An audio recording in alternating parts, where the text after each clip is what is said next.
pessoal, tudo bem? Boa noite. Meu nome é Giovana Girardi, eu sou jornalista da área de ambiente. Atualmente sou coordenadora da cobertura socioambiental e climática da agência pública. Vou aqui meio bater papo, mas também mediar a conversa. Nós estamos com o professor Carlos Nobre, que é professor titular da Cátedra Clima e Sustentabilidade do Instituto de Estudos Avançados da USP e co-presidente do painel científico da Amazônia. Ele não falou para falar, mas eu falo, um dos maiores climatologistas do Brasil. Natalia Unterstel, especialistíssima em política ambiental, em política climática do Brasil, presidente do Instituto Talanoa, e o professor Ricardo Abramovay, que é, para mim, uma das pessoas que mais entende de sustentabilidade do Brasil, professor também do Instituto de Estudos Avançados da USP e do Instituto de Energia e Meio Ambiente também da USP. Eu vou fazer uma breve introdução, um pouco até sobre o que eu achei do filme, que eu achei muito interessante, e aí eu vou abrir para cada um. A minha proposta, não sei se vocês concordam, mas era também assim, vocês falarem um pouco das opiniões de vocês sobre o filme, mas também sobre, do ponto de vista da experiência de cada um, né? O professor Carlos Nobre está ali par a par com esses cientistas que estão há 40 ou 50 anos alertando sobre a questão climática. A Natalia acompanha muito essa questão desse meandro das negociações internacionais, e eu acho que o professor Abramovay também tem muito essa experiência do ponto de vista de como as empresas lidam com essa questão, né? O que eu achei muito interessante, as primeiras coisas que me chamaram a atenção é como os Estados Unidos tiveram a faca e o queijo na mão, né, para começar a agir a ter uma ação, de fato, contra as mudanças climáticas e, sei lá, acho que dá para dizer que desperdiçaram a oportunidade, para ser gentil aqui, né? E como esses mecanismos negacionistas que foram criados pela indústria de combustíveis fósseis décadas atrás permanecem sendo usados, talvez com uma faceta um pouco diferente. Hoje não se nega tão claramente, mas cria-se outras narrativas, aí, outros discursos para continuar adiando uma ação climática. Como esses argumentos que colocam desenvolvimento, como a proteção ao meio ambiente, como se fosse um oposto ao desenvolvimento, é impressionante como isso se repete, né? Então, vendo esse filme, eu fiquei com essa sensação de déjà vu mesmo, assim, de como a história vai se repetindo, né? E a gente vai alternando um presidente que tenta fazer, aí tudo é desmontado pelo presidente que não quer fazer nada na gestão seguinte. Enfim, e acho que tem paralelos aí que a gente pode, inclusive, fazer com o Brasil, com o momento atual, mas acho que isso eu vou deixar mais para discussão. Quem quer começar? Você falou que você quer falar no final, né? Para poder contar a sua historinha com o Lidsen, ou você quer começar? Então comece. Boa noite a todas e a todos. Muito obrigado pelo convite. Eu vou contar para vocês um pouco da minha história, porque ela tem alguns aspectos a ver com o filme que vocês viram. Eu fiz meu doutorado nos Estados Unidos, no MIT, lá naquela cidade de Cambridge, do lado de Boston, 1977 a 82. E vocês viram que esse filme começa a pegar no governo Jimmy Carter, nos anos 70, e até muito bonito, assim, vocês viram o presidente Carter visitando um painel solar que estava começando a mostrar o potencial, e eu fiquei lá até 82, né? Já era o presidente Reagan, que já era um grande negacionista, e o que eu vivi naqueles anos todos? Eu estava fazendo meu doutorado lá no MIT, e o meu orientador era um grande cientista da época, ele chamava Jules Charney. E ele foi o cientista que foi colocado em 79 para liderar o primeiro estudo da Academia Americana de Ciência sobre o risco do aquecimento global. Ele fez o estudo, coordenou, e o estudo foi lançado em agosto de 79 em Washington. E ele voltou, aquilo me marcou muito, porque ele voltou e chamou os 3 alunos de doutorado dele, eu e meus 2 colegas, e relatou o lançamento. Isso é 79, a temperatura tinha aumentado 0,3 graus. E ele falou, é muito grave o que pode acontecer se a gente não combater. O aquecimento tem que reduzir demais a queima de combustíveis fósseis no mundo inteiro, nos Estados Unidos também. E ele falou coisas que, assim, do tipo, ele falou, olha, se a temperatura chegar a 1,5 graus, nós vamos ter todo tipo de evento extremo, ondas de calor, secas. E ele falou, inclusive, olha, se a temperatura chegar a 1,5 graus, a temperatura do oceano no Golfo do México chegar a 1,5 graus, os furacões vão estar naquela categoria que chama 4 e 5. São os furacões com velocidades acima de 200 km por hora. Isso é 79. Isso já aconteceu, nós estamos vendo furacões agora assim. Bom, então esse é o lado muito bom, me inspirou demais, eu acho que é uma inspiração na minha carreira, teve muito a ver. Mas, ao mesmo tempo, naquela época, na Universidade de Harvard, havia um grande cientista, Richard Lindzen, que aparece no filme. Aparece um pouquinho, mas aparece. O Richard Lindzen já era negacionista naquela época. E eu assisti, porque eu fiz um curso lá em Harvard, e eu assisti o professor Charney, meu orientador, e o Richard Lindzen já debatendo, começaram a debater isso em 1979. Infelizmente, o professor Charney morreu de câncer em 81. Se ele não tivesse morrido, morreu com 64 anos, ele certamente teria sido o cientista americano mais combatendo os negacionistas e teria combatido muito o Reagan, o Bush, naquelas políticas que vocês viram aqui no filme. O primeiro, Bush, tentou ficar no meio ali, o diretor, vocês viram, do Environmental Protection Agency era muito bom, eu cheguei a conhecê-lo também, mas o outro lá da Casa Civil era um super negacionista. Então, tudo isso estava acontecendo, mas eu sempre fiquei eu acabei sempre sendo muito amigo do Richard Lindzen, e depois de formado, vim para cá, trabalhei no INPE, etc. Há 43 anos eu faço pesquisa na Amazônia. E em 2000 assim, uma coisa muito interessante, essa visão desse Richard Lindzen, quando o Trump foi eleito em 2016, logo no primeiro dia do mandato do Trump, 300 pessoas lá dos Estados Unidos, vários cientistas, todos negacionistas, e o Richard Lindzen foi o primeiro que assinou um documento entregue para o Trump, dizendo que não tem que se preocupar com mudanças climáticas, é um absurdo, e vocês viram que o Trump tirou os Estados Unidos do Acordo de Paris. E duas coisas interessantes, e eu vou terminar. Eu sempre fui amigo desse Richard Lindzen.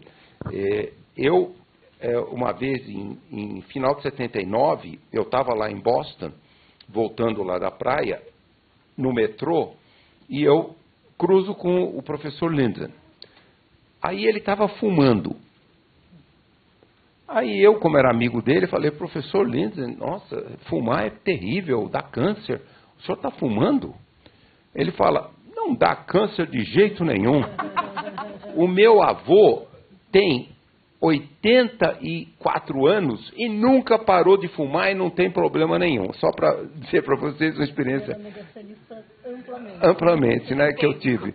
E aí foi muito interessante, eu finalizo, eu tive, depois de fazer pesquisa por décadas na Amazônia, eu fui o primeiro cientista que mostrou que a Amazônia poderia passar do ponto de não retorno, mas isso foi lá atrás, 35 anos atrás, publiquei os primeiros 2 artigos, 90 e 91, e aí fui dar uma palestra num evento no MIT, o professor Lindzen saiu de Harvard, foi durante mais de 25 anos professor do MIT, e ele estava lá no evento, e eu falei do ponto de não retorno, tudo, etc, etc. Ele não discordou, mas aí ele me convidou para almoçar, eu fui almoçar com ele. Aí tivemos uma boa discussão, sobre isso. Ele continuava super negacionista e eu falei, e ele falou, eu falei, professor, mas com a concentração desses gases na atmosfera hoje, é lógico que o senhor sabe muito bem, o senhor é um físico famoso, não tem jeito, mais gás carbônico na atmosfera, mais metano, a temperatura só aumenta. Porque o efeito estufa, todos esses gases e o vapor d'água, é o que aumentaram 28 graus a temperatura. Se não tivesse nenhum desses gases, a temperatura seria menos 14, menos 15 graus. Estava tudo congelado, nem vida existiria. Então, esse é o efeito estufa. Todos nós que estudamos isso sabemos isso. Mas agora estão aumentando esses gases. E eu falei para ele, ele falou, não, claro, esses gases fazem tudo isso. Então, quando a gente aumentar a concentração, vai ter um aquecimento muito perigoso. Ele falou, de jeito nenhum. E qual era a teoria que ele falava? Quando os oceanos ficarem mais quentes, eles vão aumentar muito a evaporação, e aí vão formar muitas nuvens, muito mais nuvens, as nuvens refletem muita radiação solar, e o planeta não vai aquecer. Então ele falou que isso era a solução da natureza para combater o aquecimento global. Isso é o que ele falava. Não, o que aconteceu? Nunca parou de aquecer. E o que aconteceu quando nós atingimos, agora, há 21 meses, 1,5 graus mais quente, a maior temperatura? Vocês viram no filme, eles falam 1000 anos, 2000 anos, 3000 anos, porque a temperatura estava baixinha. Agora ela atingiu a temperatura que a gente tem que ir 120, 130 mil anos. O último período interglacial era essa temperatura. E aí, eu acho que ele já se aposentou, o professor Lindsay e tudo, mas eu acho que ele deve ter visto que uma das razões principais que nós batemos todo o recorde de temperaturas agora, em 2023, 24 e 25, foi a diminuição das nuvens baixas. Nós tivemos em 2024 a menor quantidade de nuvens baixas. As nuvens baixas refletem 50% da radiação solar. Quando você tira as nuvens baixas em cima dos oceanos, os oceanos só refletem 6%. Esse foi um dos principais fatores que explicam esse 1,5 graus que nós atingimos, 1,55 em 2024 e continua quente em 2025. Então, eu só estou mencionando essa história que eu tive com o professor Lindsay para ver até a teoria do que ele falava, que a natureza não ia deixar o planeta aquecer muito, formando muito mais nuvens. Agora, por 1 ano e meio, está acontecendo ao contrário.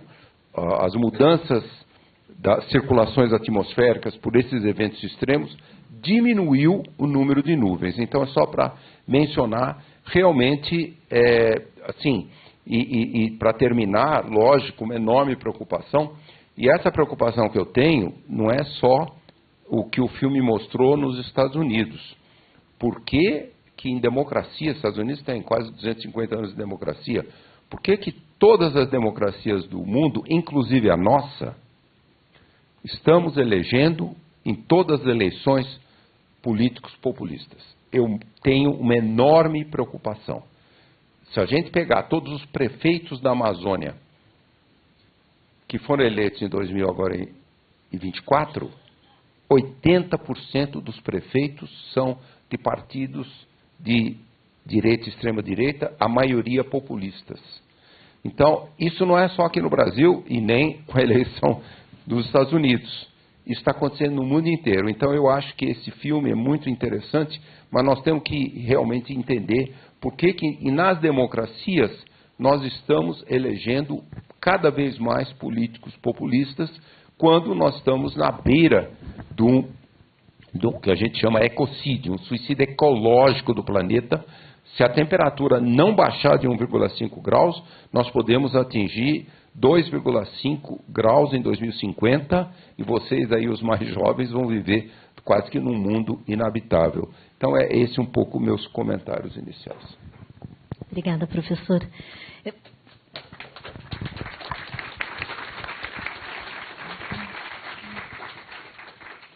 Eu vou passar para os demais e aí depois a gente faz um debatezinho.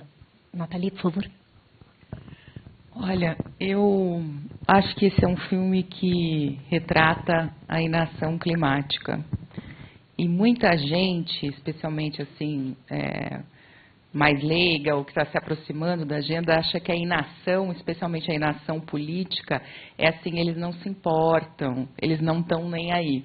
E eu acho que esse filme ele dá uma bela explicada de que é justamente o oposto, não é que os recalcitrantes e relutantes não estão nem aí, eles estão muito aí. Tem muitas barreiras erguidas, tem muita grana envolvida para a gente não conseguir avançar na velocidade que a gente precisa, né? E aí, assim, eu acho que aqui no Brasil e em geral, a gente sabe muito mais da questão do protocolo de Kyoto, né? Eles passam brevemente aqui depois, mostram Al Gore, mostram rapidamente o Clinton, mas eu realmente fiquei surpresa em ver imagens e ver algumas outras figuras, outras histórias desse debate mais interno, né? Dentro desse país. E aí, expondo algo que a gente já sabia e já sabe, que é essa cartilha que foi muito usada pela indústria do tabaco e que depois foi copiada e colada pela indústria do petróleo e gás, né?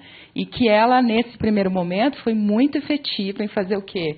Em confundir a opinião pública de que, peraí, gente, vamos debater um pouco mais, não é bem assim, né? Não é certeza. Não é certeza, então era aposta, eles falam muito claramente disso, isso está muito bem explicado, inclusive na literatura científica, na história, né? Tem a Naomi Oreskes de Harvard, que o trabalho incrível dela é justamente destilando isso.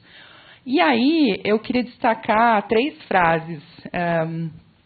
Uma que é dada pelo Bush em um determinado momento, acho que vocês vão lembrar, que fala assim, pô, tem 2 cientistas na TV brigando, não interessa ao povo americano isso. Né? E aí eu achei isso fascinante, porque é isso, parecia que era uma briga sobre teorias, né? E a gente está vivendo isso de novo no Brasil em relação a algumas questões muito similares, né? Parece que é uma briga pessoal, parece que não, e tem diretamente a ver com o interesse, no nosso caso, do povo brasileiro. Uma segunda frase que eu gostei muito é do jornalista que vira para o Bush e fala assim, por que você não defende seu próprio ambientalista?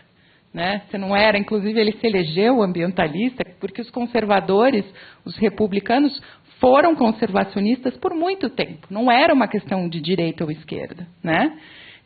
Virou. Acho que após esse momento a gente, né, teve, especialmente após o Bush filho, essa polarização. Mas isso também é uma frase. Eu adoraria que alguém virasse para o Lula e falasse isso. Por que você não defende a sua ministra ambientalista, né? Nesse ataque que a gente está vendo rolando de maneira muito grotesca, não só no Senado Nacional.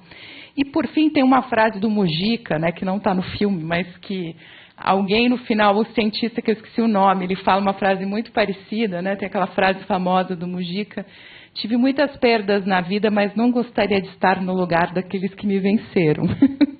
E esse cientista, no final, ele toca nesse ponto, né? E acho que não é por egoísmo, não é por, obviamente, querer estar certo, não é por dizer a minha teoria ou a minha realidade é melhor, mas é por falar, gente, olha o atraso que foi provocado. E aí, para fechar, qual que é a modalidade atual do negacionismo político, né, e, entre aspas, científico, porque não dá para dizer que é científico? Hoje, a gente faz um tracking, né, um monitoramento da imprensa e das redes sociais, mundo afora, tem uma coalizão que nós participamos que faz isso, e a gente tem notado, especialmente nos últimos 3 anos, que tem pouca coisa negando a existência da mudança do clima, né, a ocorrência, mas agora o que acontece é o ataque às soluções. Então, inclusive em muitos veículos progressistas, em muitos veículos ditos aí, né, até ambientalistas, o que você vê? Ataca renovável, ataca veículo elétrico, ataca, enfim, medidas de conservação ambiental. Não estou dizendo que tudo é perfeito, tá? A gente está vendo a transição aí de renováveis, por exemplo, acontecendo no Nordeste do Brasil numa velocidade muito grande, com vários efeitos deletérios. Então, não é para negar e não é para não deixar de resolver, né? Mas o problema é que, nesse momento, tem uma aura de se criar não é mais criar incerteza, é criar o pessimismo. Então, muito cuidado com o fim do mundismo. muito cuidado para não achar, como o professor já falou aqui, a gente sabe o perigo, a gente está muito perto de um e-mail, né, na média decadal, não na mensal já passamos, mas a gente tem que ter um extremo cuidado, porque atacar soluções hoje em dia também é atacar o otimismo, também é atacar o realismo, né? Se fingir de, não, olha só, joguem a toalha. É exatamente o que a indústria do petróleo e do gás quer hoje, que a gente joga a toalha, que a gente tenha depressão, que a gente fique em casa chorando na nossa cama sozinho, achando que a gente está isolado. E aí fecho, Gi, dizendo o seguinte, pesquisas recentes mostram que 89% da população global, e no Brasil 88%, querem mais ação climática. Então, nós somos a maioria. A gente tem que usar esse poder, a gente tem que se organizar e sair furar dessa bolha de achar que, enfim, que a polarização vai vencer, enfim, que o negacionismo vai vencer. Obrigada.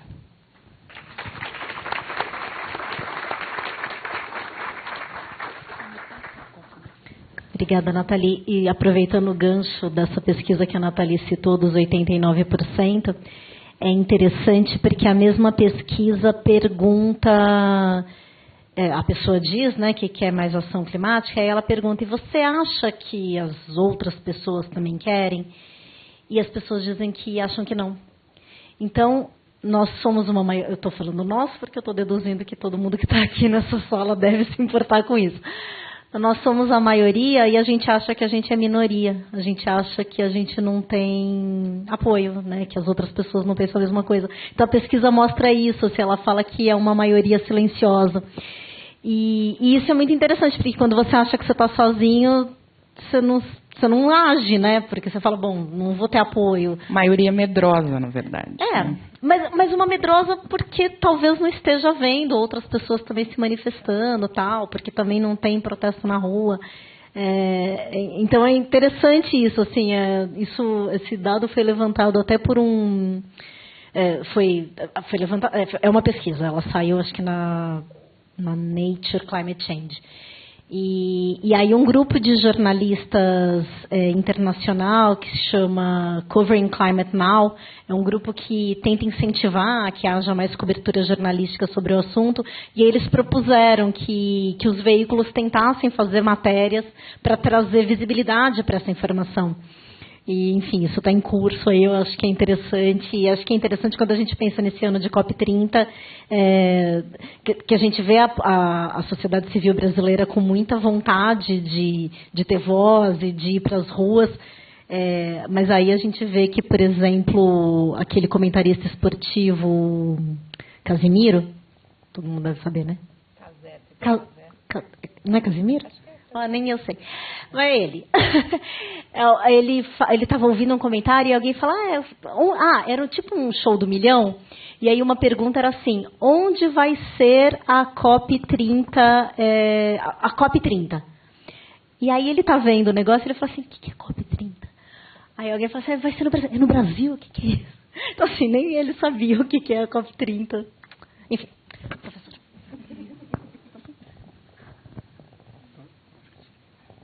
Boa noite, super obrigado pelo convite, uma alegria estar aqui na Ecofalante mais uma vez. Parabéns por essa iniciativa tão importante, né, tão relevante para o Brasil, que vocês estão fazendo no cinema, pondo as pessoas em contato com temas difíceis e tratados com inteligência.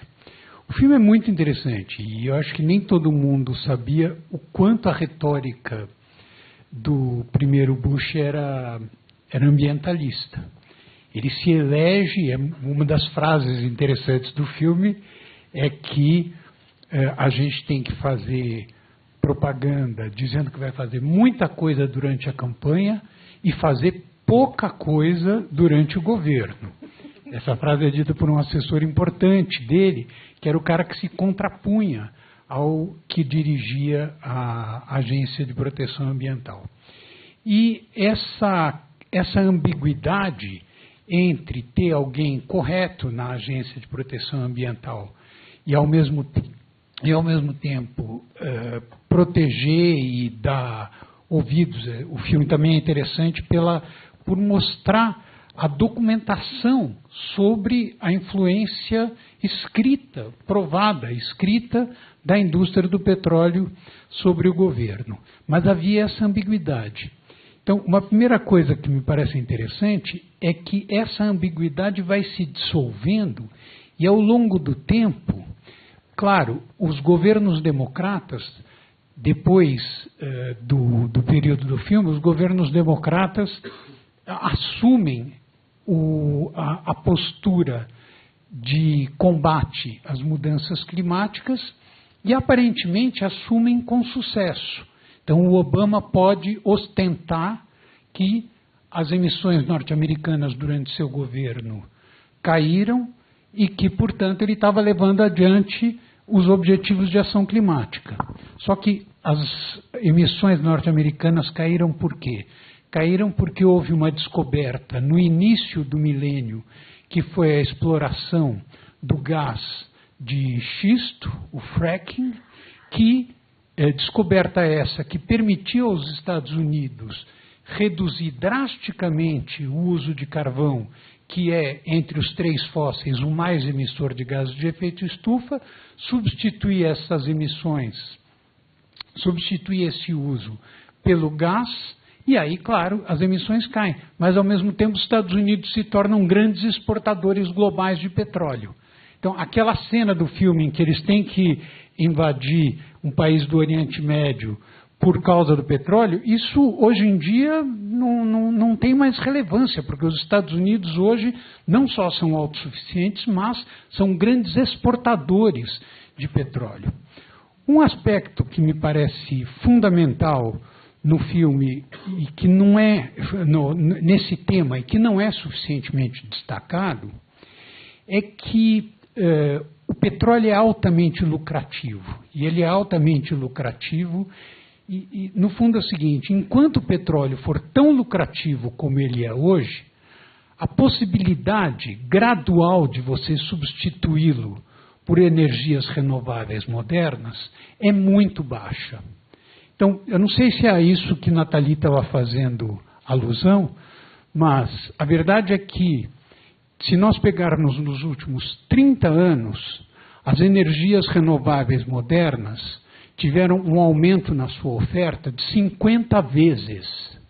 É gigantesco. Seus preços declinaram drasticamente. A energia solar, a energia eólica. Eu não estou falando de hidroeletricidade, porque hidroeletricidade não é considerada energia renovável moderna. Estou falando daquelas que usam alta tecnologia, os biocombustíveis de segunda geração, etc.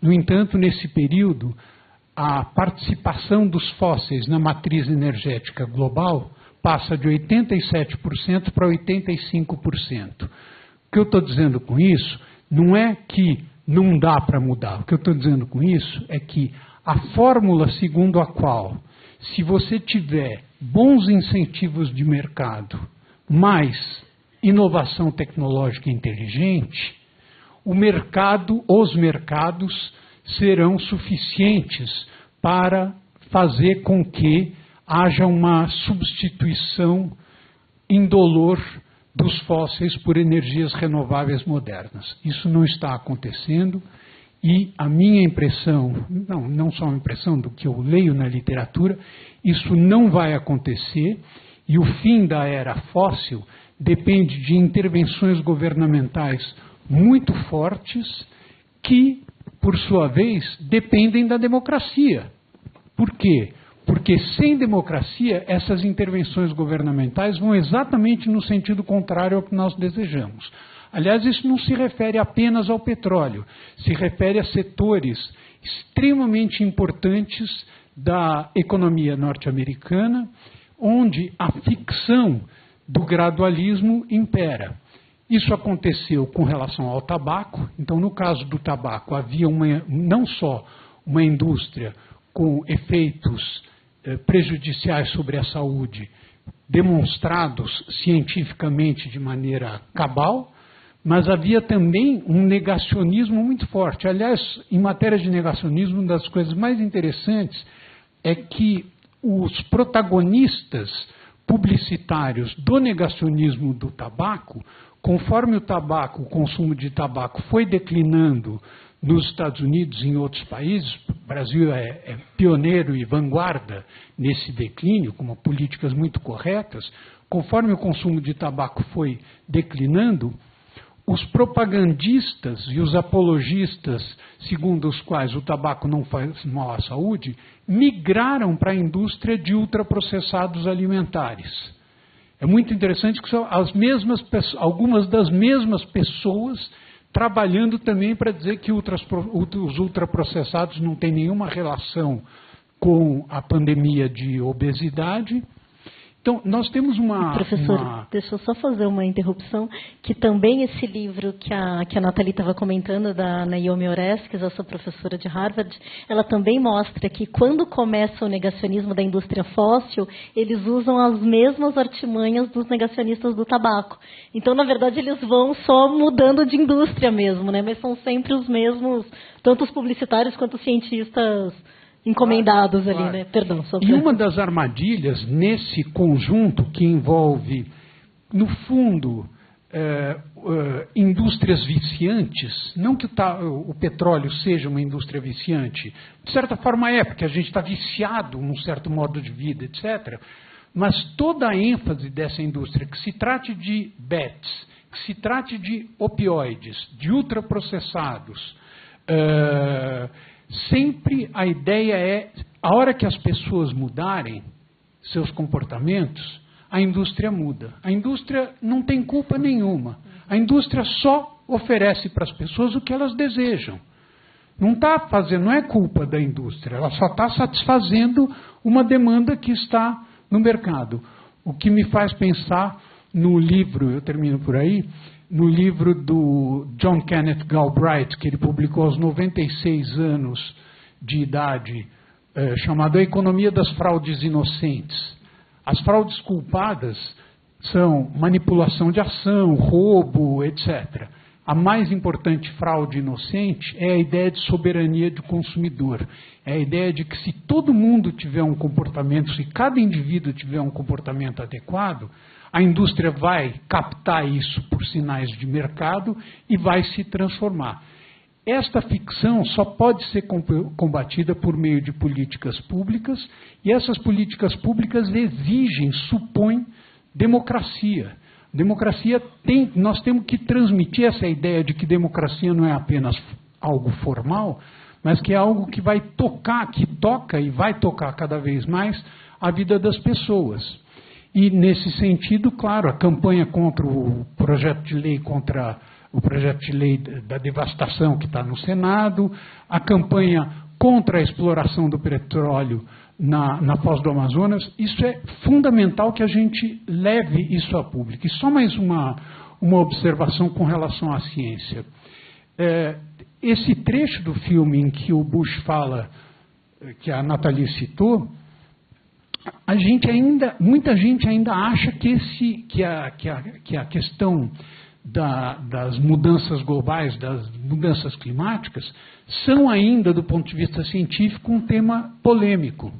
Mas não são mais um tema polêmico. Quer dizer, não tem mais negacionista climático que publique em revistas internacionais com alguma relevância. Não existe mais. 30 anos atrás ainda tinha essas figuras que Carlos Nobre citou. O professor dele, o que ele encontrou, etc. Ainda tinha essas figuras. Hoje você abre as grandes revistas, a NASA, Science, a Nature, você não tem artigos, você tem artigos discutindo caminhos da transição. Isso sim, isso é um tema importantíssimo, onde não há, felizmente, aliás, unanimidade. Porque democracia é assim, como é que a gente vai mudar o mundo é uma coisa que está em discussão. Agora, a existência do vínculo entre indústria fóssil e crise climática, isso não há dúvida do ponto de vista científico.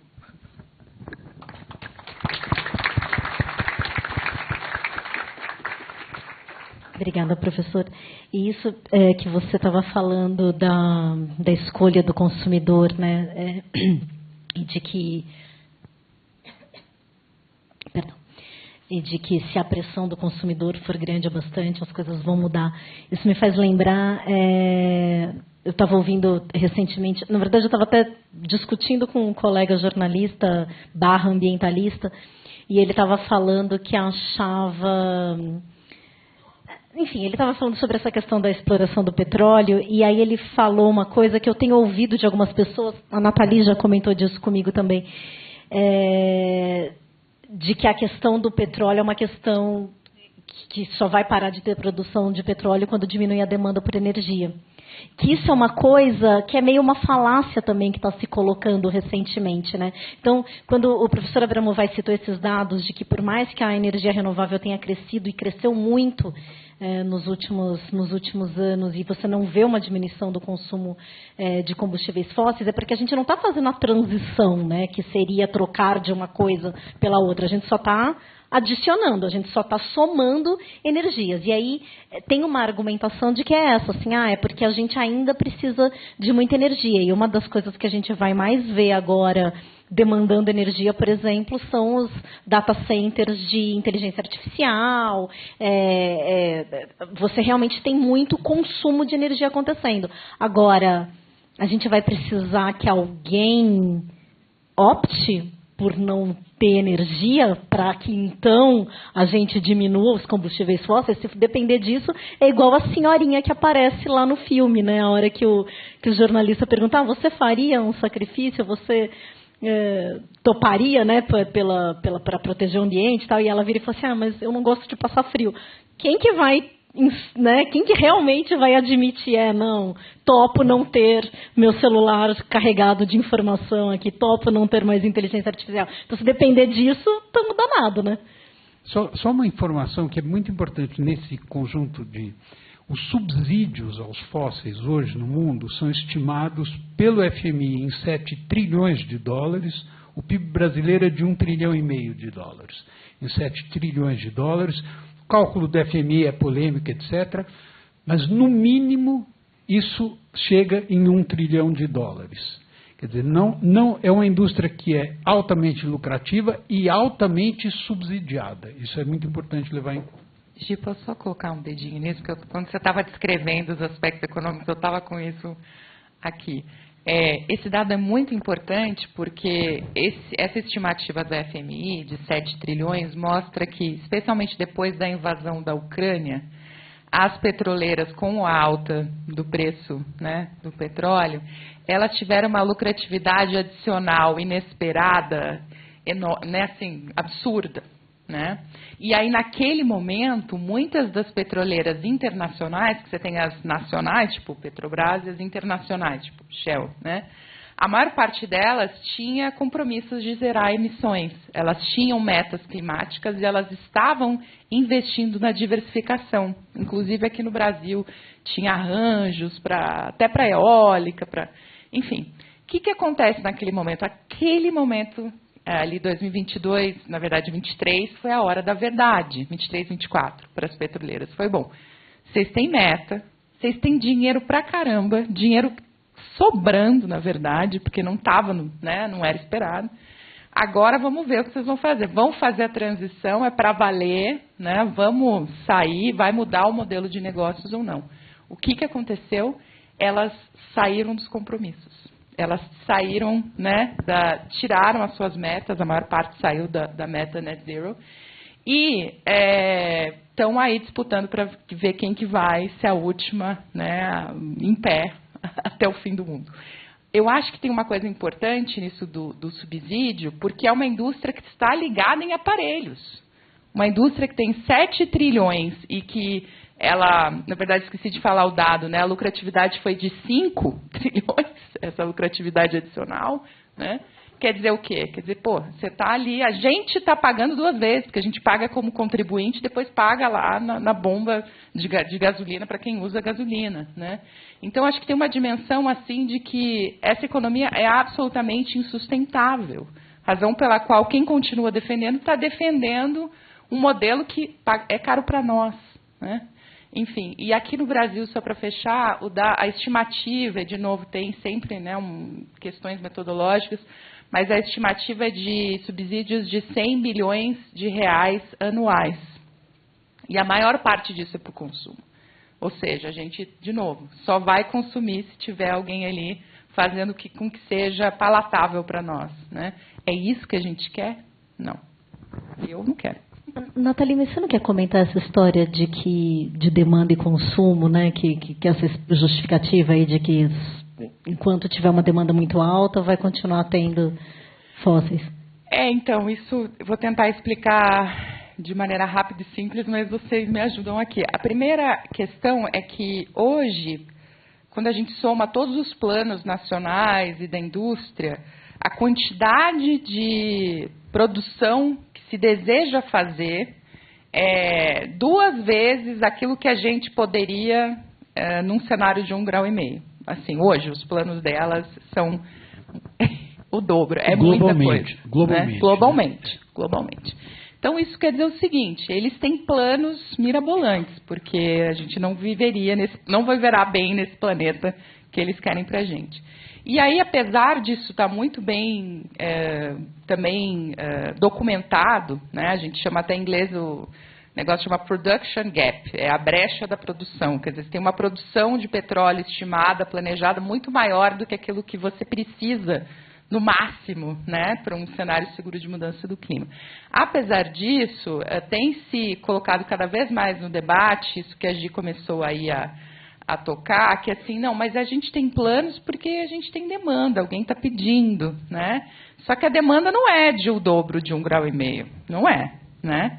A demanda, ela, inclusive, tem caído. Se você olhar várias indústrias, e, enfim, quem quiser, eu disponibilizo esses dados depois, várias das indústrias de edifícios, a própria questão de veículos elétricos, enfim, muita coisa ligada à eletrificação hoje, elas estão com um pico, já atingiram um pico de demanda por fóssil. A gente já está entrando num outro momento, né? E tem vários gráficos nesse sentido.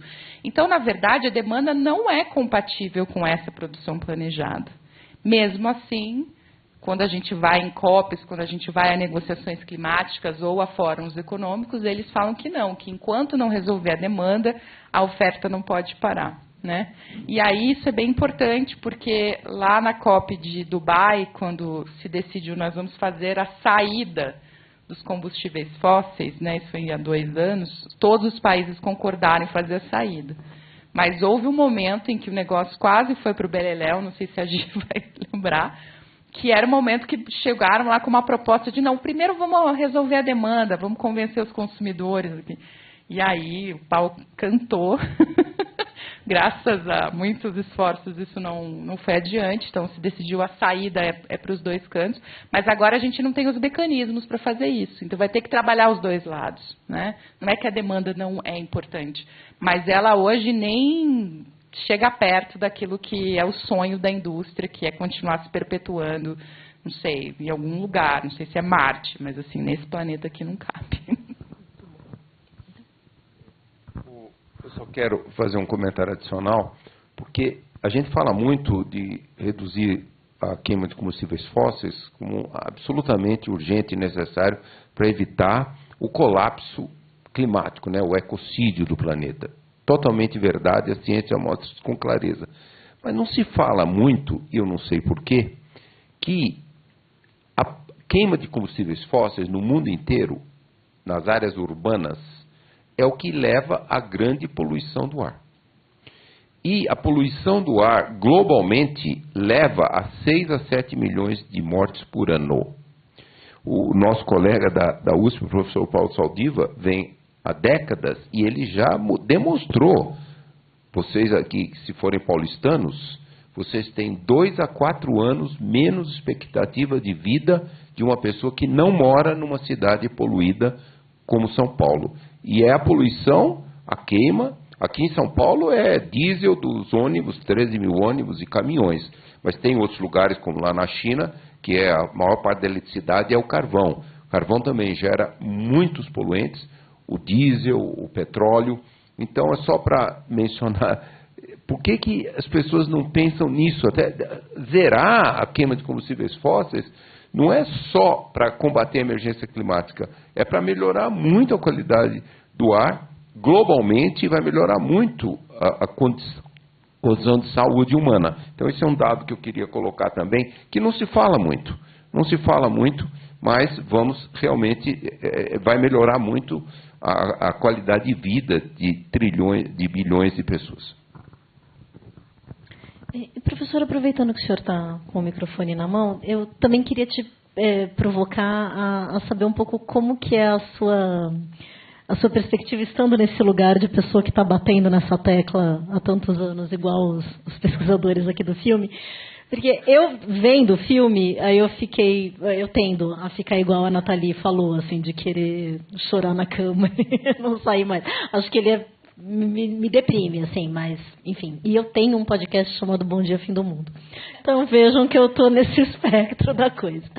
Mas eu fico imaginando para um pesquisador que está há tantos anos passando a mesma mensagem e vendo muito pouca ação.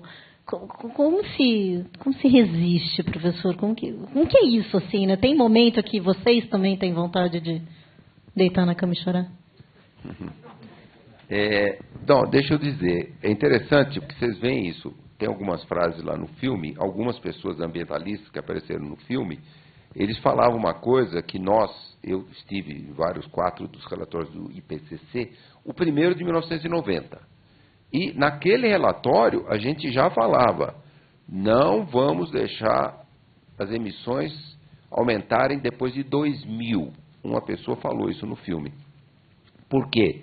Porque zerando as emissões até 2000, a gente não deixaria a temperatura passar de 1 grau.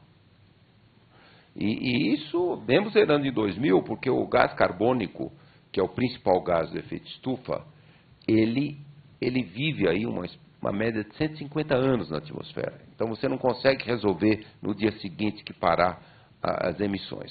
Então, isso era o que se falava. Nada disso nada disso aconteceu desde o ano lá, 1990, 35 anos. Mas o que aconteceu agora? Pela primeira vez, a gente atingiu 1,5 graus. Todos nós cientistas já falávamos há décadas que se chegasse a 1,5 graus, nós teríamos todos esses eventos extremos, ondas de calor, secas, incêndios florestais, chuvas excessivas, tudo isso bateria recorde. A ciência sabe disso há décadas e décadas e tem colocado. Quando a temperatura do oceano chega a 26 graus e meio, 27, aumenta a evaporação da água exponencialmente. E você tem muito mais vapor d'água, você gera uma quantidade muito grande de energia na atmosfera que gera todos esses fenômenos extremos. A ciência vem dizendo isso. O que é um pouco do meu otimismo? É que agora não é mais aquela projeção, previsão que a ciência falava. Está acontecendo. Então, eu acho que as populações globais agora vão ter que ter uma ação, como a Nathalie falou, o número de pessoas que não são negacionistas é muito alto, mas agora tem que ter ações, não é só não ser negacionista. Então, tem que ter uma super rápida redução das emissões e também, estudos já mostraram que a gente tem que restaurar uns 6, 7 milhões de quilômetros quadrados em todo o planeta, todos os biomas, por várias razões, mas também para remover o gás carbônico, e com isso a gente vai remover também 5, 6, 7 bilhões de toneladas de gás carbônico por ano. Então, eu estou otimista agora, porque pela primeira vez atingimos 1,5 e todo mundo tem que... Essa frase não dá certo. Não, eu sei, mas eu estou otimista. Eu estou otimista, porque a gente vem há 40 anos falando dos riscos, como o meu orientador falou lá em 1979, não podemos atingir 1,5 graus, mas agora atingimos. A ciência não sabe se vamos continuar 1,5 graus, mas esse risco existe. Então, eu acho que agora a população global vai ter que pôr uma pressão em todos os setores. O filme só fala combustíveis fósseis. Não vamos nos esquecer que 70% das nossas emissões aqui do Brasil é desmatamento e agropecuária. Então, nós vamos ter que atuar em todos os setores zerar o desmatamento aqui do Brasil, partir para a agricultura e pecuária regenerativa, criar grande restauração florestal. Aliás, nem mencionei. Mas agora, um grupo de cientistas que eu estou liderando, nós vamos lançar, agora, ainda no final desse mês, um estudo que nós estamos fazendo que demonstra que o Brasil tem toda a condição de zerar o saldo de emissões em 2040, não 2050.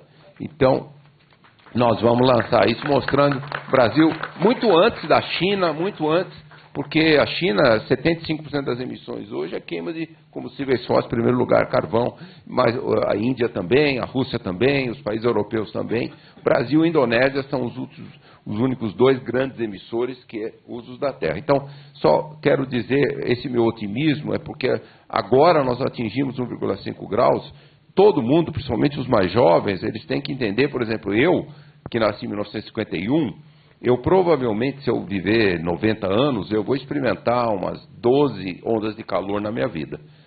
Alguém que nasceu agora vai experimentar 50 ondas de calor. Não tem condição. Ondas de calor já estão matando mais de 500 mil pessoas por ano. Então, é um pouco... Eu sei que pode parecer um absurdo alguém falar, estou otimista, mas, de fato, não tem jeito. Nós temos que combater essa emergência. E outra coisa também, que nenhum desses filmes lá na década de 70 ninguém falava 80. Mas o grande problema, se a gente atinge 2,5 graus em 2050, nós vamos disparar os chamados pontos de não retorno enorme, tem mais de 25 pontos de não retorno. Nós vamos perder a Amazônia, nós vamos descongelar o solo congelado da Sibéria, Norte do Canadá, lá chamado permafrost. Nós vamos perder todos os recifes de corais, tem mais de 25. E, lá atrás não se falava muito dos pontos de retorno. Você fala que eles falam acabar com a emissão, mas, nossa, se a gente atingir 2,5 graus em 2050, pronto, nós vamos atingir 3, 4 graus em 2100. Isso é o ecocídio. Então, é isso que eu quero dizer. Agora, o risco é tão gigantesco que nós estamos realmente, que globalmente falando, eu estou mais otimista que as populações vão começar a colocar uma pressão muito forte. Em bom português, a água bateu na bunda, né? É, isso mesmo. mas isso que o professor estava falando eu acho interessante, porque tem um momento no filme que um dos políticos lá vira e fala assim, mas o que os cientistas estão falando vai acontecer daqui a 50 anos, para que a gente precisa se preocupar, né? Bom, os 50 anos passaram se a gente for contar a história ali, começando em 77, né? Eu vou passar a palavra para o professor Abramovay e depois abrir para perguntas, então. Eu acho que é muito importante, está todo mundo muito chocado com o que está acontecendo nos Estados Unidos, a começar pelos próprios americanos, claro, mas também pelo que acaba de acontecer na Polônia, pelo que está acontecendo na Hungria, pelo avanço da extrema-direita em países europeus, de maneira geral, etc. Agora, eu acho que a gente não pode esquecer que o seguinte, isso dá para ver nesses primeiros dias de governo Trump. As chances de que não dê certo o que eles estão planejando e fazendo parecem ser muito maiores do que as chances que dê certo. Você pega, por exemplo, a figura do Elon Musk. Ouçam, para quem não for fluente de ouvir inglês, está escrito em inglês o Daily do New York Times no Spotify. A descrição da figura do Elon Musk consumindo uma doses assim tremendas de drogas, ketamina, em larga escala. Esse cara era o cara responsável por uma parte importantíssima do governo americano e, obviamente, não entregou o que prometia. Tá certo? Então, a ideia de que a extrema-direita está avançando e vai avançar cada vez mais, isso é incontornável, etc., eu não entro nessa. Eu acho que a extrema-direita ganha eleições, demagogia, etc., populismo, só que, na hora H, essas coisas se revertem. E vão se reverter. Esse é o primeiro ponto. O segundo ponto é que o Brasil tem condições especialmente favoráveis para atingir esse objetivo que o Carlos Nobre falou. Em primeiro lugar, porque zerar o desmatamento não exige inovações tecnológicas. Uma coisa é você reduzir a emissão da matriz de transportes. Você precisa uma revolução na mobilidade. Você transformar a matriz energética. Você precisa de uma revolução. Agora, zerar o desmatamento, que revolução você precisa? Você precisa combater o crime organizado. Então não tem claro, o Brasil é bom em detectar onde está o desmatamento, tem um mapa biomas, etc. Mas, então, uma parte, como metade das emissões brasileiras ainda vem do desmatamento, tá certo? Zerar o desmatamento é ponto de partida, não é ponto de chegada.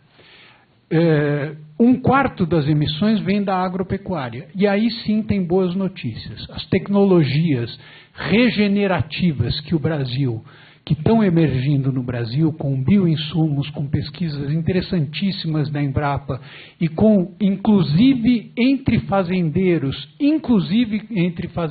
de grãos, com iniciativas muito interessantes de agricultura tropical regenerativa, abrem um caminho promissor para o Brasil ter um declínio rápido, no mínimo em 75% das emissões, zerando o desmatamento e aplicando tecnologias que estão ainda em estado de nicho, mas que já são aplicadas e praticadas por muitos agricultores. E as grandes emissões do Brasil não vêm da indústria.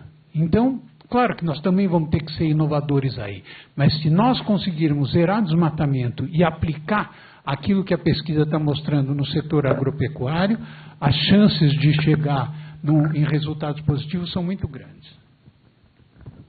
Muito bem, obrigada. Temos perguntas? Vai ser por papelinho? Pode. Oh, meu Deus.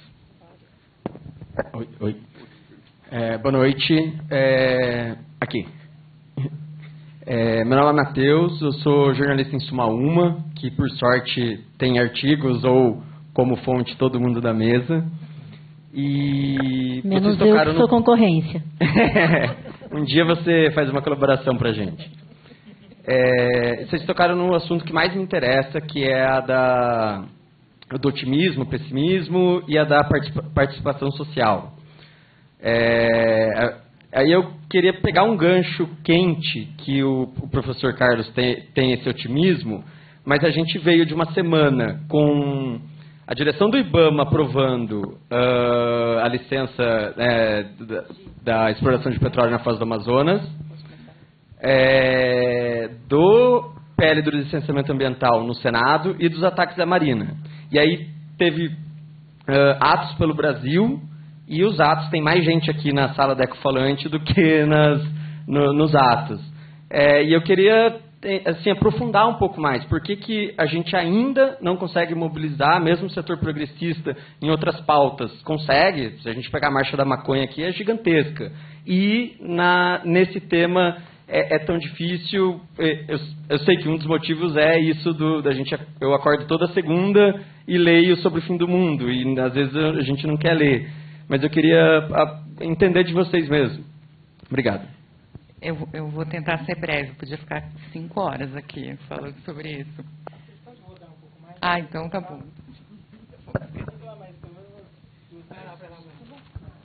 Temos 4 perguntas. Só um instantinho, que algumas pessoas levantaram a mão. Acho que tinha ele aqui na frente. Bom, boa noite. Sou Nabil Bonduque, professor da FAUSP e vereador aqui em São Paulo. Eu queria, primeiro, nessa discussão do otimismo e pessimismo, né, tem a ver também com essa questão dos negacionistas. Eu queria dizer o seguinte, eu estou convivendo com vereadores negacionistas, certo? Na Câmara, de extrema-direita, e estou cometendo com vereadores que não se dizem negacionistas. E acho que essa discussão precisa ser feita de uma maneira um pouquinho mais profunda para a gente não ficar se auto-enganando. Porque uma coisa é as pessoas dizerem que não são negacionistas, que estão vendo a mudança de clima. Outra coisa é elas apoiarem as posições as políticas, que efetivamente vão no sentido do que a gente considera fundamental para fazer essa transição. Isso é muito diferente. E se a gente não tiver clareza disso, a gente pode se auto-enganar, achar que a população está apoiando as medidas. Ela está apoiando enquanto isso não afeta a sua própria condição, seu modo de vida, as suas condições de mobilidade. Eu vou falar aqui mais da cidade, que é onde eu trato. Eu concordo totalmente com as questões que vocês falaram aqui, que no Brasil tem amplas condições de fazer atingir as metas em função da questão da redução do desmatamento, etc. Em termos, mas tem condições, não quer dizer que vai fazer. Né? Então, como ele falou agora há pouco, você falou agora há pouco, na verdade o que a gente vê aqui em termos de políticas públicas, por mais que o discurso, nós temos hoje uma dissonância total entre discurso e o que se faz. Então o discurso temos que enfrentar a mudança climática, temos que fazer a transição, temos que reduzir mas na prática as coisas, e aí claro, o PL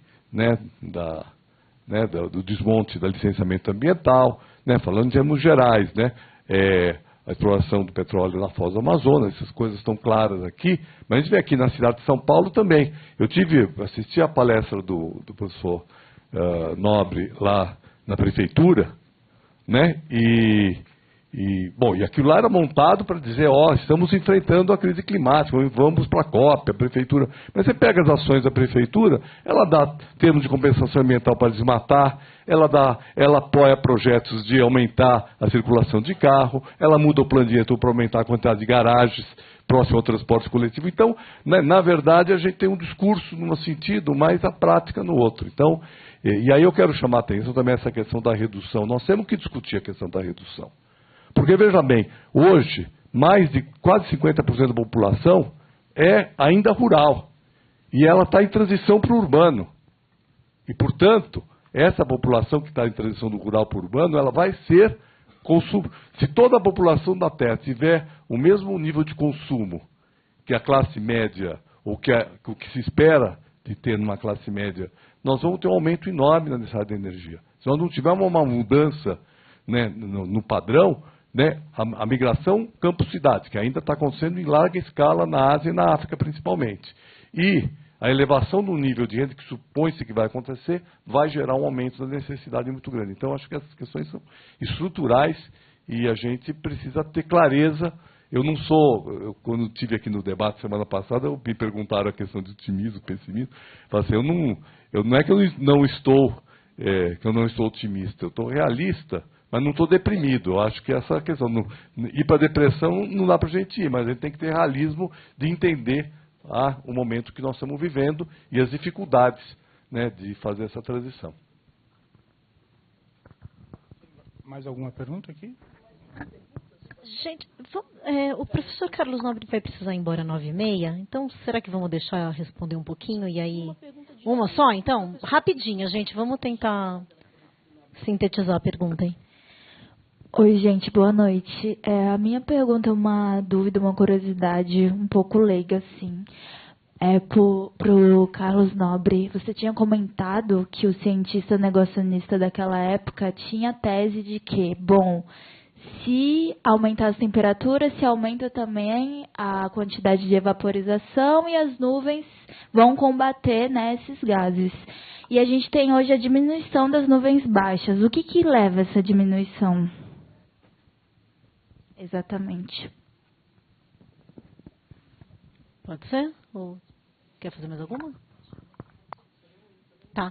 Professora, acho que essa é bem objetiva, né? O senhor pode começar por ela? Existem milhares e milhares de cientistas que estão exatamente nesse momento tentar entender por que a temperatura em 2022 estava 1,2 graus e a ciência previa 1,3 em 2023, 2024, por causa do El Niño. E, de repente, a temperatura chega a 1,5, 1,55 média 2024, continuou quente esses 4 meses, e tem várias explicações. Eu não vou ter tempo de falar todas, mas um dos fatores foi esse.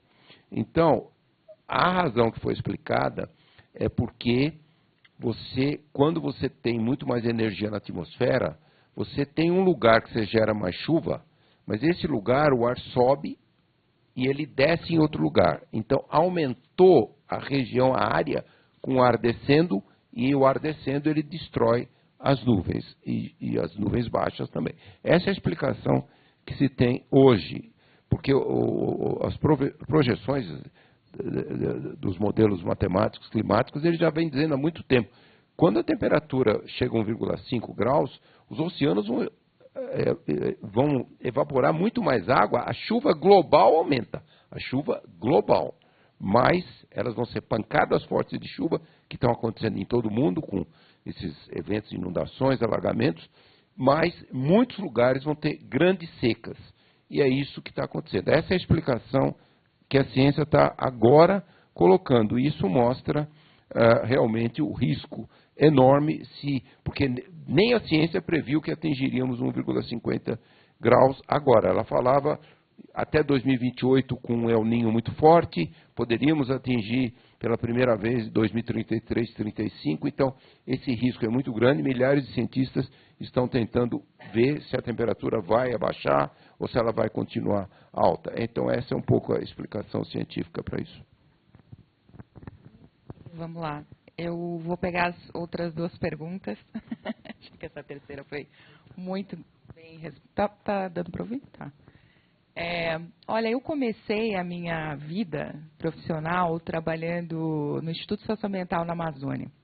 E naquela época, quando a gente falava de zerar o desmatamento, quando falava que era possível acabar com o desmatamento, os realistas, né, diziam o quê? Nossa, isso é impossível. Imagina, a gente nunca vai conseguir controlar o desmatamento, a gente nunca vai reduzir o desmatamento, porque é uma coisa que tem muitos fatores, né? São muitos motores. E aí, política pública, governança, setor privado, sociedade civil, campanhas, né? Não foi para a rua que fez o desmatamento começar a cair, foi ação, foi decisão, né? Foi gente que estava dentro e fora do governo empurrando essa agenda. A gente chegou a reduzir 80% do desmatamento. E a Indonésia, que veio aqui, eu levei várias vezes ministros da Indonésia para o interior da Amazônia para mostrar para eles o que estava acontecendo. Eles copiaram, eles reduziram 90%. Fizeram a lição de casa até melhor que a nossa. Continua sendo um problema o desmatamento, porque diferente do petróleo, das tecnologias, você não troca da noite para o dia. A gente reduz com porrada, com IBAMA, com ICMBio. Depois a gente ainda não tem a fórmula, né, Ricardo? Ou as fórmulas para manter baixo ou para, enfim, acabar de vez. Mas eu estou trazendo esse exemplo porque eu acho que essa coisa do otimismo, do realismo, do pessimismo, ela pode nos levar para esse lugar de ficar achando que alguém é bobo, que alguém investe o seu tempo da vida, né, a sua vida profissional, numa ilusão. Acho que ninguém faz isso. Eu tendo a acreditar que não é esse o caminho. Então, acho que o debate não é por aí. Eu acho que o debate é assim, a gente tem que mudar... a gente tem que mudar o que é possível. A gente tem que mudar o novo normal. O novo normal hoje no Brasil é a gente perseguir o desmatamento zero, que não era quando eu comecei minha carreira aos 18 anos. Né? Hoje a gente tem meta, a gente tem presidente da República que assume isso em convenção da ONU. A mesma coisa, eu acho, tem a ver com todas as outras questões da agenda ambiental, né? Exceto o petróleo. A gente ainda está preso naquele slogan do petróleo é nosso, a gente precisa de uma atualização. A gente precisa de um novo normal para o petróleo e para o gás nesse Brasil. Né? Que a gente ainda não conseguiu, a gente não fez esse debate. A Foz do Amazonas aqui é um caso, mas a bem da verdade, gente, é que nesse momento não é sobre a Foz do Amazonas, com todo respeito, é um caso importante, emblemático, mas o Brasil, no ano passado, deu o maior número de licenças para petróleo na sua, enfim, mais de 15 anos. Tá? A gente está numa baita expansão, a gente é o país que em 2030 quer chegar como o 4º maior produtor de petróleo. Então, quem somos nós? Qual é a nossa identidade? É o país florestal, megadiverso e petroleiro? Né? Dos grandes aí que vão estar aqui. Então, tem uma grande questão em aberto que eu acho que a gente tem que enfrentar. E aí, voltando para o colega da Suma Uma, eu acho que tem, na literatura, inclusive, o professor Eduardo Viola fala muito bem disso, né? A gente tem esse embate sempre entre progressistas e o que ele chama de conservadores, a hegemonia conservadora. Progressista no sentido de gente que quer avançar com transição e os conservadores status quo, né? E ele fala que é sempre essa batalha, a gente tem que tentar aumentar o campo progressista para ele poder ter mais sucesso. Foi assim com o desmatamento zero, né? E eu acho que nesse momento a gente precisa, enfim, insistir. Então, não é a primeira semana da história em que você tem tanta notícia ruim para dar. Infelizmente, já tivemos outras, a Gita aqui, né? Mas eu acho que a gente não pode perder a nossa capacidade de agência. Então, quando eu falo, eles estão atacando o otimismo, não é atacando as polianas. Eles estão atacando a nossa capacidade de acordar e falar bom dia, fim do mundo. Porque a Giovana não é uma fim do mundista. A Giovana está todo dia acordando e falando, nós vamos lá, a gente vai para cima. Então, eu acho que a gente tem que se reconhecer, aqueles que, claro, quiserem, né? Se reconhecer nesse lugar em que a gente tem agência, em que a gente quer viver bem, a gente quer viver num planeta bom, né? Tem bem viver. E assim, eu já falei para o Nobre outras vezes isso, eu trabalho desde os 18 nessa agenda e eu tenho 41, vou fazer 42. Eu quero chegar em 2050 viva e eu quero estar vivendo num planeta que seja bom para todo mundo, inclusive para mim e, sei lá, para as gerações que estiverem aí. Então, acho que não dá para a gente desistir, não dá para achar que a gente vai morrer amanhã, né? Vamos em frente, vamos fazer as coisas acontecerem e eu acho que tem muitas alavancas aí para a gente movimentar. Giovana, só um momento, gente. A gente vai terminar às 9h45. Então, o professor tem que ir embora um pouco mais cedo, às 9h30, não é? E aí, então, vamos absorver um pouco as perguntas que foram feitas por escrito. Depois, se der tempo, a gente abre um pouco mais para novas contribuições, tá bem? Eu só queria fazer um comentário a respeito daquilo que o professor Nabil, nosso vereador querido, Nabil, colocou. Tem um relatório das Nações Unidas, do International Resource Panel, painel de recursos internacionais das Nações Unidas, que saiu há alguns meses, que eles trabalham com a noção de serviços de provisão. O que quer dizer isso? A questão é a seguinte: você extrai da natureza cada vez mais materiais. Isso é calculado em peso e está crescendo exponencialmente para gerar produtos.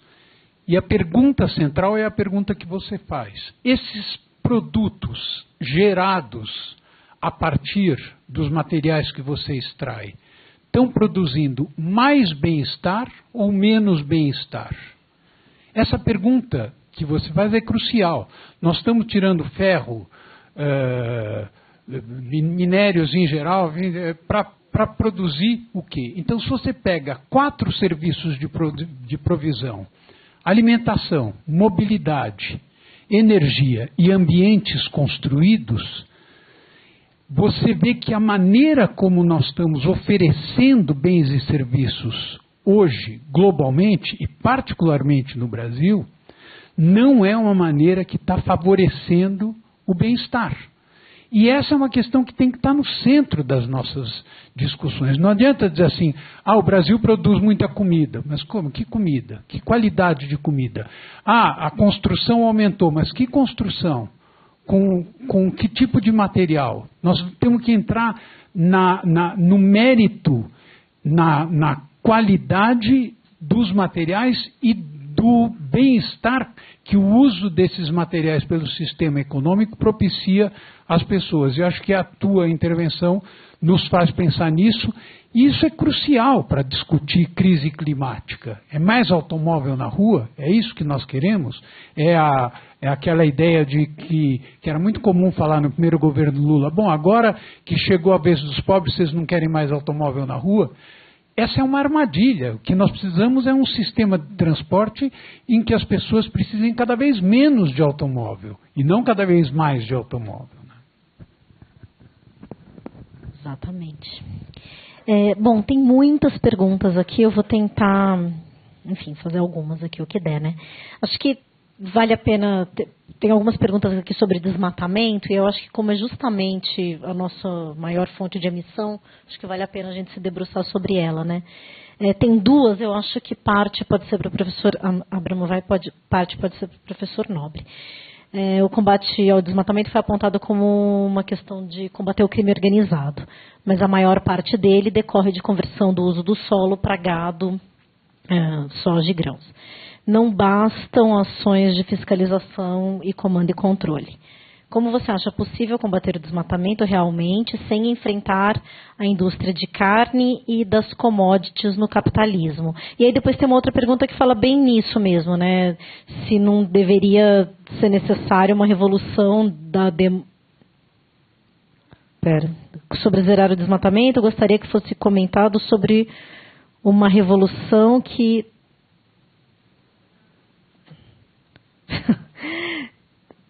Acho que quer dizer aqui sobre a demanda, né? Aí a pessoa fala assim, a revolução nos pratos, consumo e exploração animal. Enfim, eu imagino que queira dizer aqui sobre mudar, talvez, o que? Para vegetarianismo? É isso que é a pergunta? Veganismo, tá bom. Bom, mas talvez começar com essa história do crime organizado? Hoje existe na Amazônia uma coisa chamada moratória da soja, que as grandes tradings se comprometem a não comprar soja de áreas desmatadas desde 2008.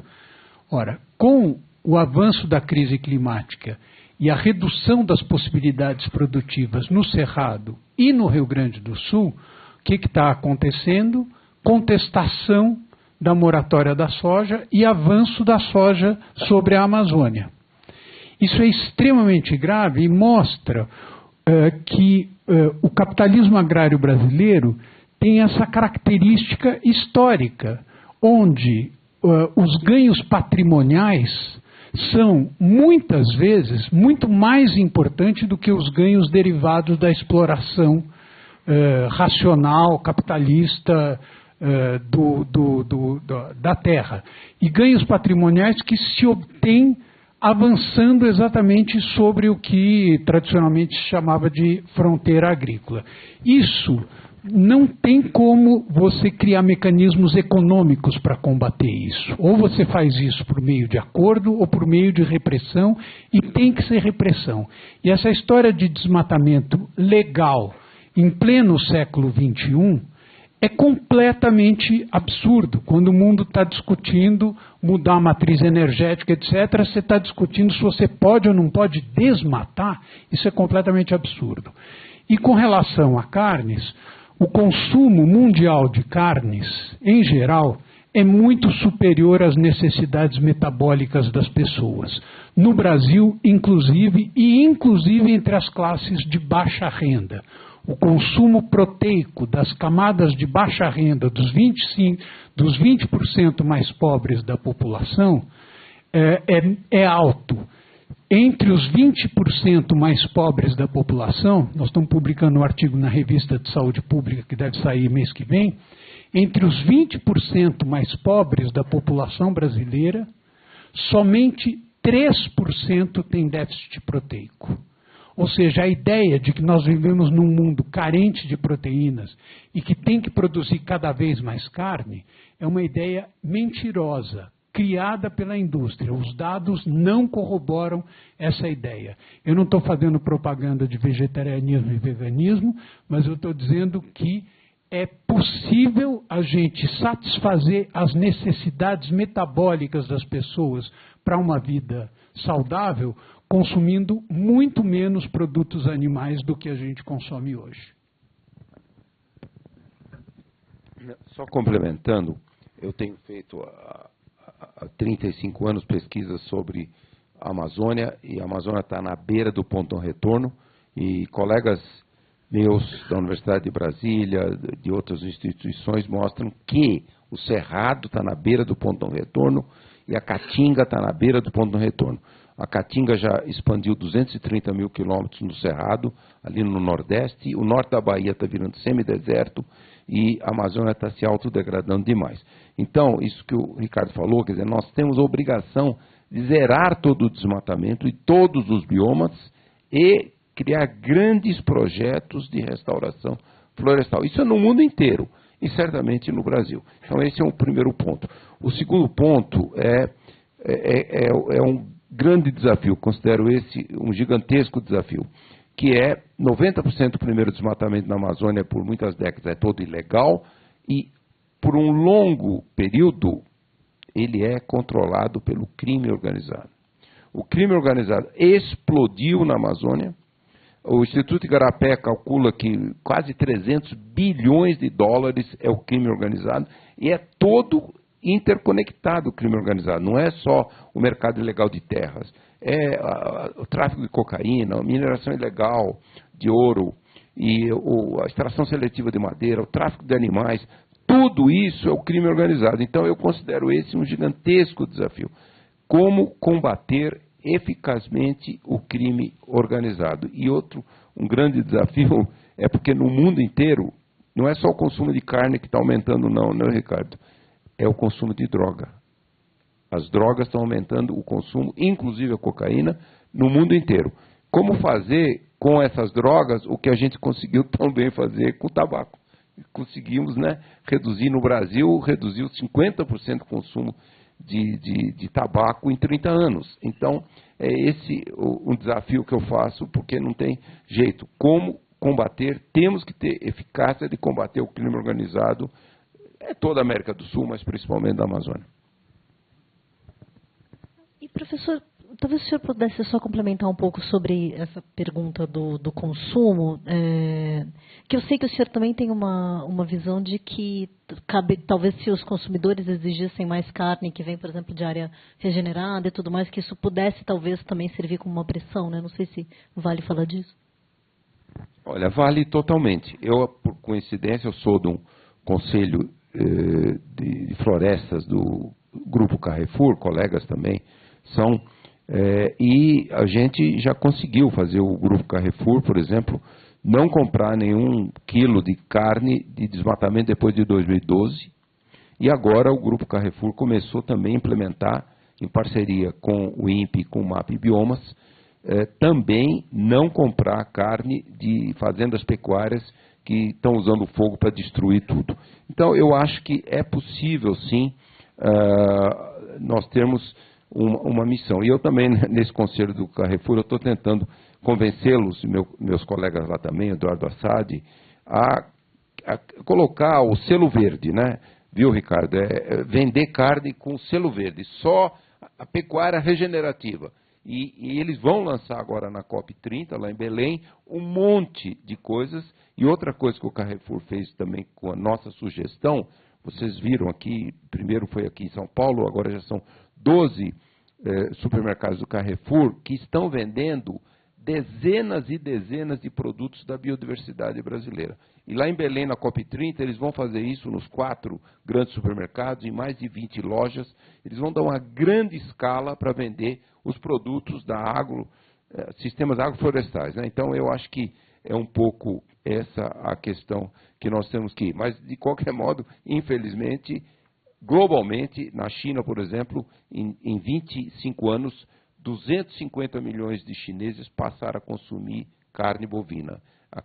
Consumir carne bovina virou uma coisa cultural. Atingiram a classe média, aumentaram o consumo de carne bovina. Viu, Ricardo? Não sei como combater isso, viu? E a gente tem que pensar também na carne de aves e na carne suína, cujos impactos na saúde humana são extremamente graves em função do consumo em larga escala de antibióticos para animais. O Brasil é o segundo consumidor mundial de antibióticos para animais, batendo recordes impressionantes. O primeiro é a China, nós estamos à frente dos Estados Unidos. Nós estamos muito atrás da China, mas à frente dos Estados Unidos em consumo animal de antibióticos, e é basicamente para aves e suínos. Fora o risco de gripe aviária, né? E de uma nova pandemia. E aí, bom dia, fim do mundo. Nath, você comentou um pouco disso aqui, mas acho que vale a pena explorar um pouco mais sobre a mensagem hoje, né, que se fala de que é preciso continuar explorando combustíveis fósseis para poder financiar a transição energética. E aí, se você puder... A pergunta é, tem algum lastro na realidade isso? Acho que eu vou... Alô? Alô? Acho que eu volto naquilo que eu falei antes, até para ser mais rápida, né? Muita gente acha que você tem que abrir mais poço de petróleo ou mais campo de gás para daí você gerar recurso, para daí você financiar uma transição. Mas, na verdade, a transição já está acontecendo e, como eu mencionei antes, a indústria já tem o dinheiro em caixa para fazer isso. Então, é ilusório achar que ela precisa de mais para fazer isso acontecer. Se ela realmente quisesse, tivesse condições de planejar, ela já tinha começado. Né? E tem um outro dado que fala que só 1% do lucro da indústria de combustível fóssil é aplicado em renováveis. Não tem esse número também? Ou algo assim? Tem esse número, tem um número também de quanto está indo, né, enfim, dos investimentos da própria Petrobras. É baixíssimo, é menos de 1%, na verdade. Então, assim, é uma verdadeira ilusão você achar que tem que expandir para fazer a transição. Na verdade, transição, enfim, é meio óbvio que eu vou falar, eu tenho até vergonha do que eu vou falar, mas assim, transição tem o de e tem o para. Então, você tem que sair de um lugar e para outro, né? E tem gente que não entendeu. Por exemplo, a presidente da Petrobras deu uma declaração outro dia em que ela falava assim, que ela queria fazer a transição com o petróleo. Aí eu falei, mas não é possível, né? Ela quer sair de onde para onde? Só fazer um comentário, caso vocês não saibam, mas hoje o preço da energia renovável solar despencou. A China está vendendo, em 5 anos, caiu 50% o preço do painel solar. E aqui no Brasil, várias empresas que vendem painel solar, hoje, eles oferecem para a sua casa e a economia que você vai fazer mensal, porque você não paga pelo sol, né? Então, aquele valor que você compra do painel solar, ele faz você reduzir, você só paga o que é obrigado pela lei brasileira, pagar um pouquinho lá para a empresa de energia, que é normalmente R$80, R$90. Se você gasta 500 por mês, você economizou 400. As empresas de painel solar hoje, elas estão já te dando um empréstimo, que você só paga o empréstimo, esse valor que você economiza. Então pronto, você vai, bota o painel solar e você em 5 anos já pagou tudo e o painel solar dura 20 a 23 anos. Só para dar um número, quer dizer, é uma coisa tão óbvia. E aí você economiza demais. E se você comprar um carro elétrico e tiver o painel solar na sua casa, você não paga mais para colocar a energia para o carro, para a bateria. Você paga um carro elétrico, se você anda bastante com o carro, você paga em 5, 6 anos. Se você anda pouco, você paga em 8, 10 anos. Então é só para dizer, economicamente hoje, já faz todo sentido. É possível ter escala sim, vai melhorar até a economia de todas as famílias. Mas acho que é também o que o professor Abramovay tinha dito, né? Não é uma questão de ser barato, né? É uma questão de que o petróleo ainda dá lucro, né? Tem uma outra pergunta aqui que eu acho que bate um pouco com esse momento, inclusive, que a gente está vendo aqui no Brasil do PL do licenciamento ambiental, né? Fala que o filme retratou muito bem o conflito do ambientalismo com os interesses da indústria e o ideal de desenvolvimento. Eu acho que é bem o que a gente viu, né, no PL na votação lá no Senado, todos eles falando, não, a gente se preocupa com o meio ambiente, mas desde que não avance, desde que não impeça o desenvolvimento. Bom, a pergunta é, como vocês enxergam esse movimento atual do, entre aspas, capitalismo verde? Quer assumir essa? Olha, eu não sei se hoje você tem um movimento global de capitalismo verde. Teve até 2 anos atrás, nos Estados Unidos, houve processos contra as empresas que optavam por investir em empresas financeiras que optavam por investir em quem tivesse compromissos climáticos, etc. A BlackRock, né, foi processada em função disso, sob o argumento de que estava praticando uma discriminação. Com esse ambiente já foi se fortalecendo, esse ambiente reacionário foi se fortalecendo, e agora, com a vitória do Trump, o recuo é absolutamente generalizado nos Estados Unidos. Isso é uma coisa. Outra coisa é o seguinte, estão acontecendo, se a gente pega o caso do Brasil, num setor que é crucial para a vida e para a economia brasileira, que é o setor agropecuário, estão acontecendo inovações promissoras do ponto de vista ambiental e para a emergência de uma agricultura tropical regenerativa. A resposta é sim, isso é pouco conhecido, mas essas inovações estão acontecendo, são promissoras, não é uma coisa confinada a 2 ou 3 produtores, existem organizações de fazendeiros cujo... amanhã, na Fiesp, vai ter uma reunião do Grupo Autônomo de Agricultura Sustentável, que nasceu em Rio Verde, no coração da soja brasileira, e que publicou um documento que é impressionante com relação à ideia de que nós precisamos reduzir drasticamente o uso de químicos na agricultura, nós precisamos nos emancipar de nossa dependência com relação à grande indústria química, e estão surgindo no interior de várias propriedades e fazendas grandes, inclusive, unidades de produção de bioinsumos que permitem essa independência.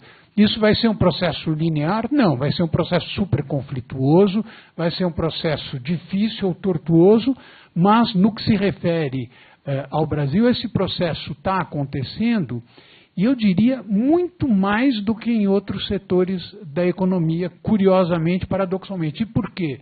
Porque a água bateu né? A água bateu, como é que você fala? Na bunda.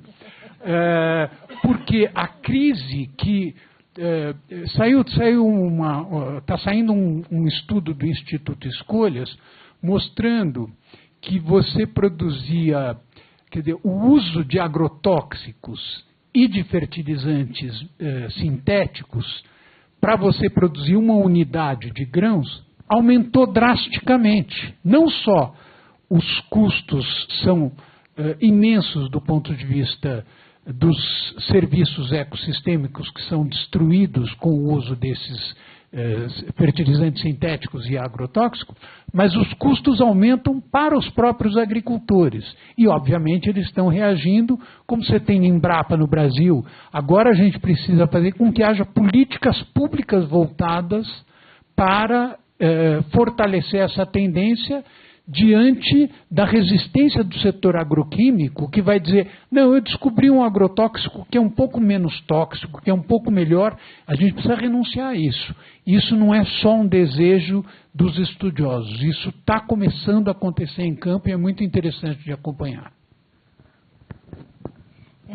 Tem uma pergunta aqui para a Nathalie e para o professor Carlos Nobre. Qual a sua visão sobre o mecanismo de rede jurisdicional no combate ao desmatamento?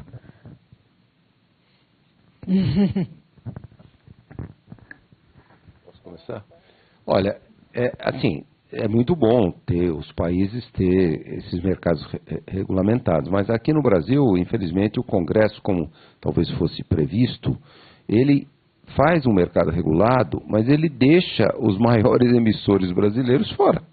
Então, ele só colocou o setor industrial, o setor de energia, mas, por exemplo, quando alguém tem uma fazenda pecuária de 1.000, 2.000 hectares, 10.000 hectares, você passa daqueles limites de emissão, o boi arrota uma grande quantidade de metano, você passa daqueles limites. Então, se esse mercado regulado, ele, como nós falamos aqui, 70%, 75% das emissões vem de desmatamento e de agropecuária. Então, o mercado regulado, na minha opinião, devia ser como em outros países que têm mercado regulado, de todas as emissões. Em quase todos os países, a grande parte das emissões é queima de energia, de combustíveis fósseis. Aqui no Brasil é o uso da terra. Então, se colocasse isso, Ricardo, não sei se você vai concordar, eu acho que a transição para a pecuária e agricultura regenerativa aceleraria. Se os grandes emissores aí da pecuária e da agricultura tivessem que comprar, né, o crédito de carbono das emissões que eles estivessem causando, comprar de de projetos de restauração florestal e outros projetos de redução das emissões. Essa é o que eu diria. Então, ele foi no mercado que é o da energia, da indústria, mas não das maiores emissões brasileiras. Eu vou ter que discordar tecnicamente do senhor. Eu acho que a tese de que a agricultura brasileira precisa de meta, precisa de boas políticas, boas medidas, bons incentivos é indubitável. Estamos totalmente de acordo em relação a isso. Mas o desenho de um mecanismo de mercado regulado de carbono desse jeito, que não é uma taxa, né? É um mercado mesmo, você teve que desenhar. Os estudos todos que foram feitos, inclusive lá pelo Sérgio Margulis, Ronaldo Ceroa, economistas brilhantes, que olharam para todos os outros países, inclusive alguns que têm um perfil, enfim, similar ao nosso, tipo Nova Zelândia, etc., deixaram muito claro que não caberia. Você poderia colocar a agroindústria, que inclusive é passível ainda de entrar, mas não a vaca, não, enfim, a pecuária. São outros instrumentos necessários para isso. Então, só queria colocar isso. Eu tenho um artigo publicado, enfim, até com Margulis, que explica o porquê que não era esse o instrumento para isso. Agora, a gente precisa ainda resolver, né, o grosso das emissões e as outras coisas. Se eu entendi bem a pergunta, é assim, o que a gente acha do RED jurisdicional, que é um tipo de pagamento, é um tipo de incentivo para que estados e talvez até municípios eles possam reduzir suas emissões oriundas do desmatamento. Eu acho que teve um investimento enorme nos últimos 20 anos em criar sistemas, em discutir opções.